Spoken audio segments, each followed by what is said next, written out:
পৃথিবীতে জন্ম মানেই নতুন জীবন, কিন্তু কিছু প্রাণীর জন্য জন্ম মানেই কারো মৃত্যু। আর সবচেয়ে ভয়ঙ্কর ব্যাপারটা, এই মৃত্যুটা হয় নিজের মায়ের। হ্যাঁ, ঠিকই শুনছেন আপনি।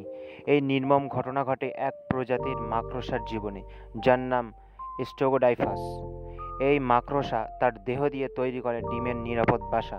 ডিম ফোটে আর জন্ম নেয় এক ক্ষুধার্ত শিশু। কিন্তু সেই ক্ষুধার্ত মেটাতে খাবার লাগে, আর সেই খাবার হয়ে ওঠে নিজের মা। হ্যাঁ, এই শিশুরা জন্মের পরপরই ধীরে ধীরে মায়ের শরীর চুষে খেতে থাকে, তরল করে ফেলে তার অঙ্গ প্রত্যঙ্গ, রক্ত মাংস সবকিছুই। শেষ পর্যন্ত মা রয়ে যায় শুধু একটা খালি খোলসে। এই আচরণকে বলে ম্যাট্রিফেজি, যার মানে সন্তানদের দ্বারা মায়ের ভক্ষণ। কথাটা শুনতে কেমন লাগলেও এটাই বাস্তব।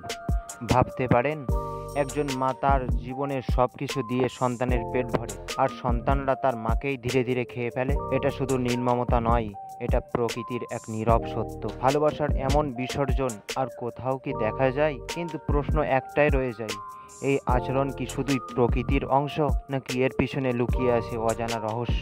ভেবো না, এই গল্পটা এখানেই শেষ নয়। এই পৃথিবীটা যেমন তুমি দেখো ঠিক তেমনটাই নয়। আরও অদ্ভুত, আরও অন্ধকার, আরও গা ছমছমে কিছু অপেক্ষা করছে তোমার জন্য। আমরা আবারও আসবো একটা নতুন রহস্য নিয়ে, আরও একটা নতুন ঘটনা নিয়ে।